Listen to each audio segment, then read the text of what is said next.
നമസ്കാരം. ഇന്ന് ഞാൻ നിങ്ങളോട് സംസാരിക്കുന്നത് ഒരു കഥയല്ല, മറിച്ച് എന്റെ ഹൃദയത്തിൽ നിന്ന് വരുന്ന ഒരു വേദനയാണ്. എന്റെ കയ്യിലിരിക്കുന്ന ഈ കുഞ്ഞു ജീവികൾ, ഇവരുടെ കണ്ണുകൾ പൂർണ്ണമായി തുറക്കും മുൻപ് ഒരു ഇരുണ്ട ലോകം മാത്രമാണ് ഇവർ കണ്ടത്. ചവറ്റുകുട്ടയുടെ അഴുക്കും ദുർഗന്ധവും മാത്രം നിറഞ്ഞ ലോകം.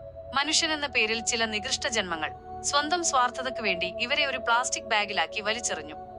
വിശപ്പും തണുപ്പും പേടിച്ച് ഒരു നിശബ്ദ നിലവിളിയോടെ ആരും അറിയാതെ മരിക്കാനായി അവർ അവിടെ കിടന്നു. ഒരു ജീവനെ ഒരു മാലിന്യമായി കാണാൻ എങ്ങനെയാണ് മനുഷ്യർക്ക് കഴിയുന്നത്? സ്വന്തം സൗകര്യത്തിനു വേണ്ടി ഒരു ജീവനെ ഇല്ലാതാക്കാൻ ശ്രമിക്കുന്ന ആ മനസ്സ് എത്രത്തോളം ക്രൂരമായിരിക്കും? ജോലിയുടെയും തിരക്കിന്റെയും ഇടയിലും ഈ കുഞ്ഞുങ്ങൾക്ക് ഭക്ഷണം നൽകാനും അവരെ ചേർത്ത് പിടിക്കാനും എനിക്ക് സാധിക്കുന്നുണ്ടെങ്കിൽ, എല്ലാ സൗകര്യങ്ങളും ഉണ്ടായിട്ടും ഇവരെ ഉപേക്ഷിച്ചവർക്ക് അതിനുള്ള മനസ്സ് എന്തുകൊണ്ടില്ലാതെ പോയി?